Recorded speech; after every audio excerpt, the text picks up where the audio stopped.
कौन हो तुम और मेरे जंगल में क्यों आए हो? हम पुष्पनगर से आए हैं।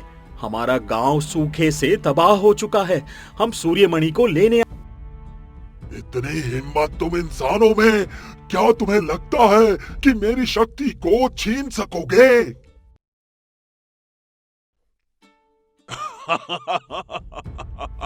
कालकेतु उन्हें एक जादुई दुनिया में भेज देता है जहां उनके सबसे बड़े डर जीवित हो जाते ये हैं। मेरी शक्ति का स्रोत है।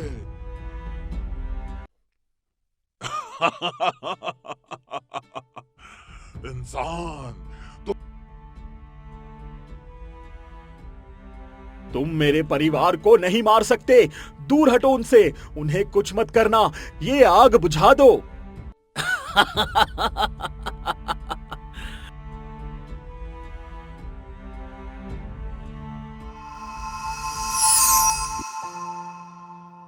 पुष्पनगर एक शांत और सुंदर गांव था।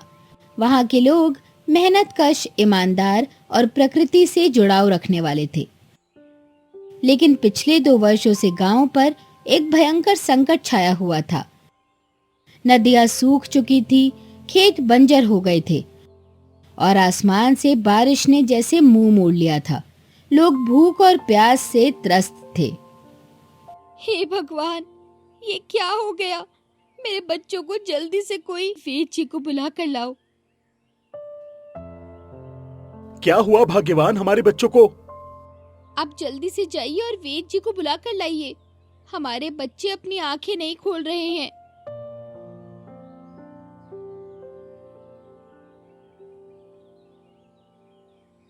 अरे अरे, कहाँ जा रहे हो इतनी तेजी में? तनिक सामने भी देख लो। हम वैद्य जी के पास जा रहे हैं। हमारे बच्चों को कुछ हो गया है।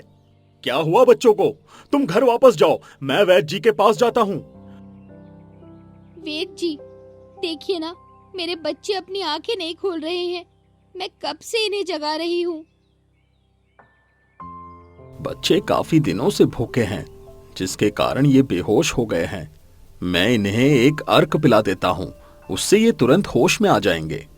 लेकिन हमें इनके खाने की व्यवस्था करनी होगी। बच्चे अब ज्यादा देर भूखे नहीं रह सकते। हम कहाँ से भोजन लाए? घर में जितना भी खाने पीने का सामान था सब खत्म हो गया। अब हम कहाँ से लाए? पूरे गांव में सूखा पड़ा है। तुम फिक्र मत करो, मैं कुछ इंतजाम करता हूँ गांव के सभी बच्चों की भूख प्यास खत्म करने का।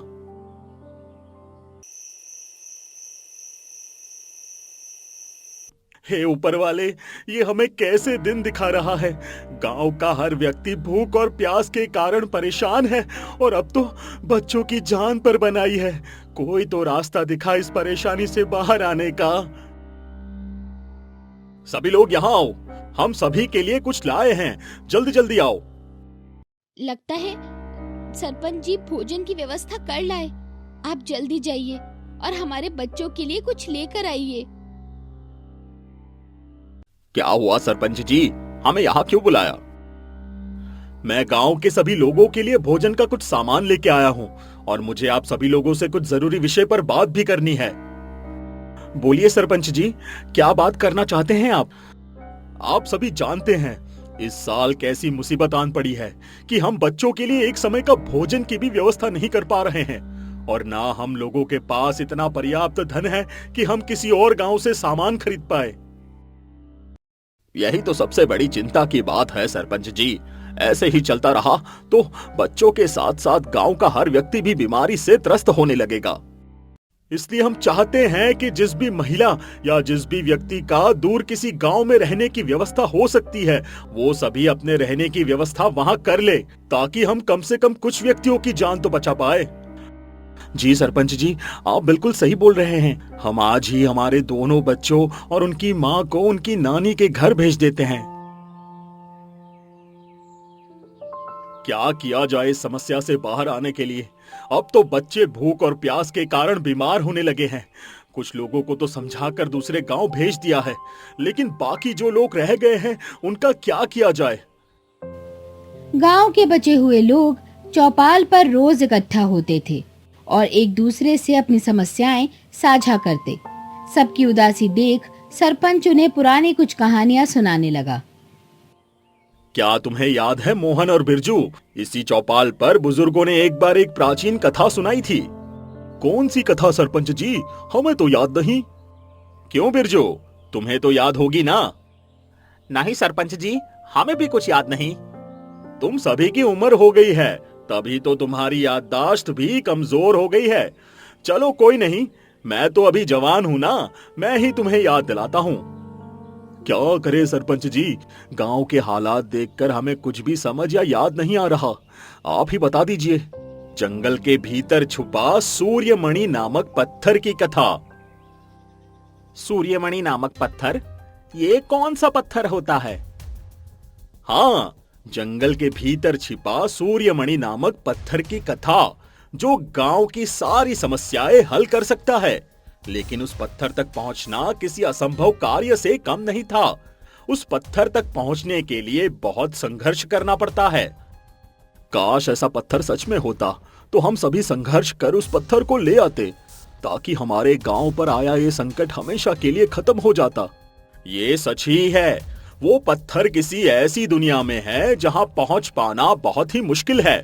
खैर छोड़ो, चलो सब सोने चलते हैं, रात बहुत हो गई है। जैसे जैसे दिन गुजरते जा रहे थे, गांव वालों की हालत खराब हो रही थी। गांव का माहौल गंभीर था। पूरे गांव में सन्नाटा छा गया था। गांव की बचे हुए महिलाएं और पुरुषों की तबीयत बिगड़ने लगी। हम सबने बहुत सहा है, अब हमें कुछ बड़ा कदम उठाना होगा। लेकिन ये सूर्यमणि की कथा, ये कितनी सच है, ये तो कोई नहीं जानता। ये कथा सच है सरपंच जी। मेरे दादा ने कहा था कि सूर्यमणि जंगल के भीतर काल केतु के महल में है, लेकिन वहां पहुंचना असंभव है। जादुई प्राणियों और रहस्यमय शक्तियों का राज है वहां। हमेशा डरने से कुछ नहीं होगा। अगर सूर्यमणि हमारी आखिरी उम्मीद है तो मैं इसे लाने चाहूंगा। भैया, आप अकेले नहीं जा सकते, मैं भी आपके साथ चलूंगी। ये हमारे गांव का सवाल है। अरे, और मुझे छोड़ दोगे क्या? मैं भी साथ चलूंगा। वैसे भी रोमांच का शौक तो मुझे है। अगर तुम तीनों ने इतना दृढ़ निश्चय कर लिया है तो हम तुम्हें रोक नहीं सकते। लेकिन याद रखना, ये रास्ता बेहद खतरनाक है। एक बार वहां गए तो लौट कर आना मुश्किल हो सकता है। यहाँ इन सभी हालातों से लड़ना और अपने सभी गांव वालों को ऐसे देखना उससे भी ज्यादा मुश्किल है सरपंच जी। तो तुम लोग निकलने की तैयारी करो, कल सुबह ही तुम लोगों को प्रस्थान करना होगा।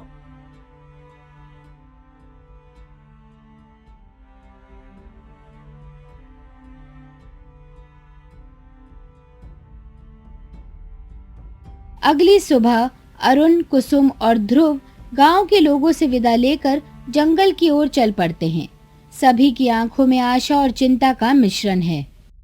बेटा, तुम सब जा तो रहे हो, लेकिन याद रहे, वहां तुम्हें धैर्य और बुद्धि से काम लेना होगा।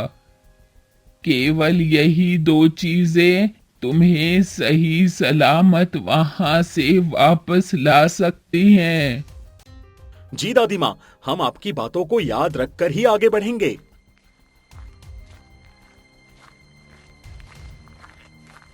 बेटा, भगवान तुम्हारे साथ हो।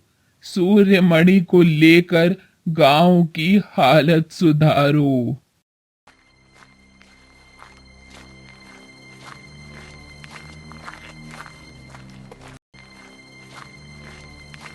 क्या हम सही में यहाँ आए हैं? ये तो किसी दानव का घर लगता है। अगर डर लग रहा है तो वापस चले जाओ, हम भैया के साथ आगे बढ़ जाएंगे। दोनों शांत रहो, हमें हर कदम संभल कर रखना होगा। ये जंगल हमारी परीक्षा लेने वाला है। जंगल के बीचों बीच सफेद रोशनी चमकती है।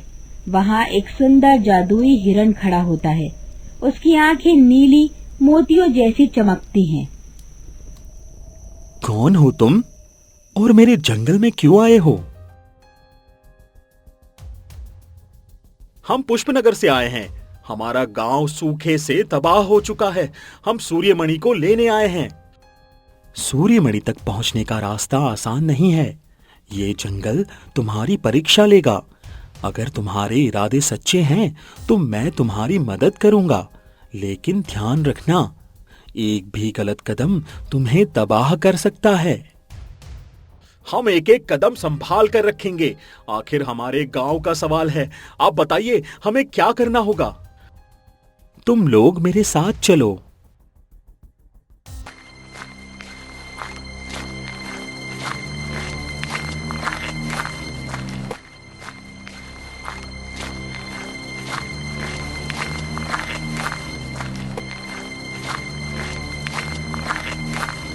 ये तो मौत का कुआं है, इसे कैसे पार करेंगे? ये भंवर तुम्हारी बुद्धि की परीक्षा है। किनारे पर कुछ संकेत छुपे हुए हैं। उन संकेतों को समझकर ही तुम इसे पार कर सकते हो।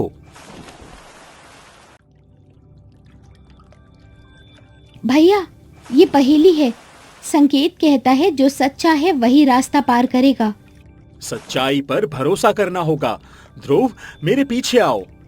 वो संकेतों के अनुसार रास्ता चुनते हैं। झील का भंवर गायब हो जाता है और एक पुल उभर आता है। वो पुल पार करते हैं। जंगल के अंदर उन्हें कालकेतु की अंधकार सेना घेर लेती है। सेना आधे इंसान और आधे भूत जैसी दिखती है।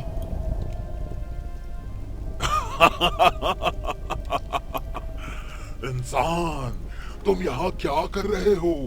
सूर्यमणि को भूल जाओ, ये मेरी शक्ति का स्रोत है। ये सेना तो हमें मार डालेगी। अब क्या करें? डरो मत बच्चों, एकता और साहस से इस सेना को हराया जा सकता है।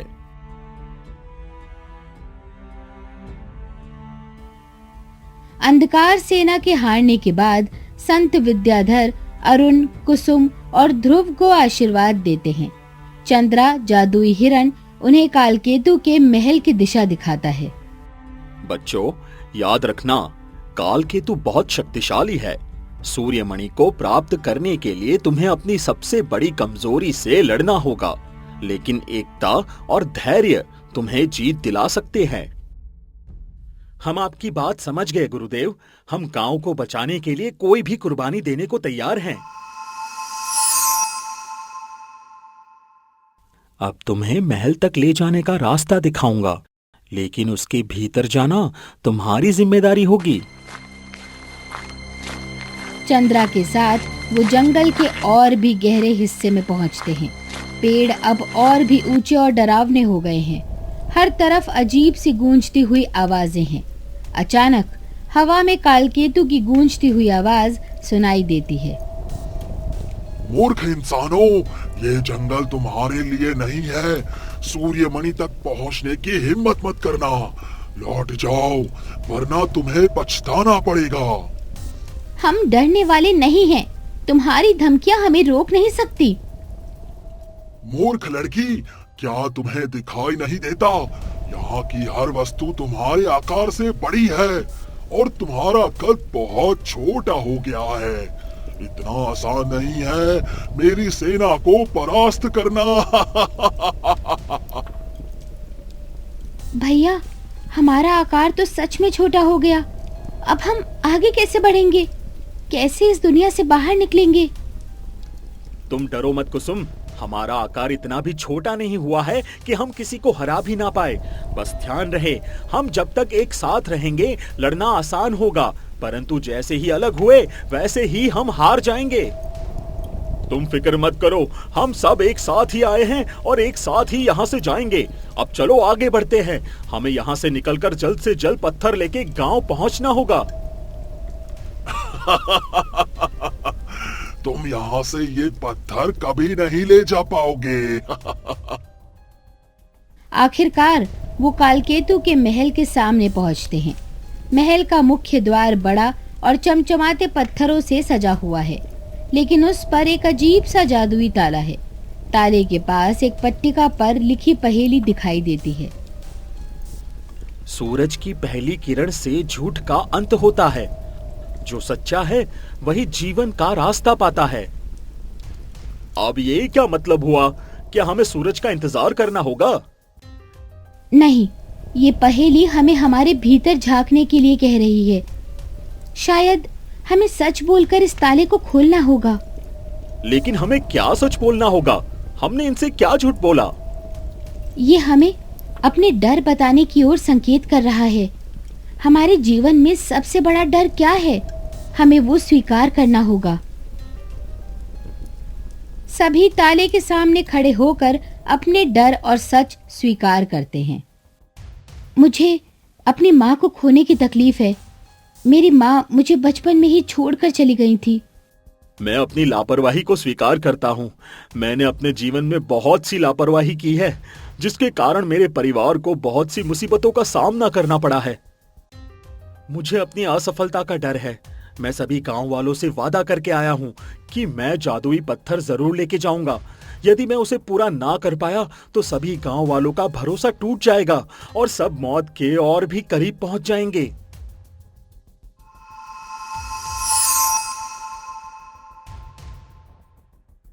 महल के अंदर वो एक विशाल कक्ष में प्रवेश करते हैं। वहां एक सिंहासन पर बैठा कालकेतु नजर आता है। उसके हाथ में एक बड़ी सी छड़ी होती है। सूर्यमणि उसकी छड़ी के ऊपर चमक रही होती है। इतनी हिम्मत तुम इंसानों में! क्या तुम्हें लगता है कि मेरी शक्ति को छीन सकोगे?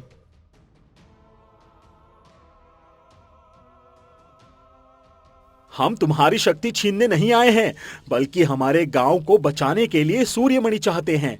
ये तुम्हारे लालच का प्रतीक नहीं, बल्कि हमारे जीवन की उम्मीद है। सूर्यमणि मेरी शक्ति का स्रोत है। इसे पाने के लिए तुम्हें मुझसे लड़ना होगा। कालकेतु उन्हें एक जादुई दुनिया में भेज देता है, जहां उनके सबसे बड़े डर जीवित हो जाते हैं।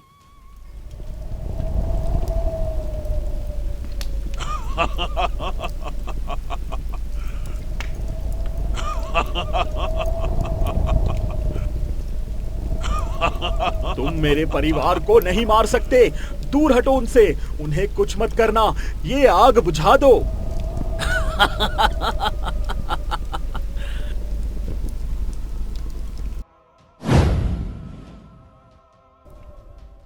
नहीं, मैं कमजोर नहीं पड़ सकती। मुझे तैरना ही होगा और इस नदी से बाहर निकलना ही होगा। सभी एक दूसरे का हाथ पकड़कर अपने डर को चुनौती देते हैं। अचानक जादुई दुनिया गायब हो जाती है और वो वापस महल में आ जाते हैं। भैया, यहाँ तो चारों तरफ अंधेरा है। अब क्या होगा? कैसे पत्थर को हासिल करेंगे? समय तो गुजरता ही जा रहा है। अरुण, ये तुम्हारी जेब से कैसा प्रकाश आ रहा है?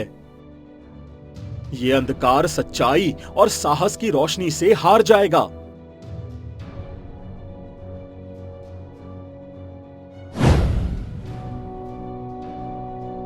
तुमने मेरी शक्ति छीन ली, लेकिन याद रखना, ये युद्ध हमेशा चलता रहेगा।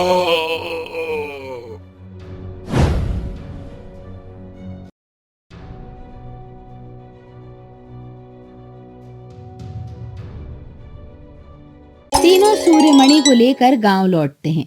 सूर्यमणि की रोशनी से गांव में बारिश होती है। नदियां फिर से बहने लगती हैं और खेत हरे भरे हो जाते हैं। लोग खुशी से झूम उठते हैं। तुम्हारी हिम्मत और सच्चाई ने हमारे गांव को बचा लिया। हम हमेशा तुम्हारे ऋणी रहेंगे। अरुण, कुसुम और ध्रुव अपने साहसिक सफर को याद करते हैं और सीखते हैं कि एकता, सच्चाई और धैर्य से हर चुनौती को पार किया जा सकता है।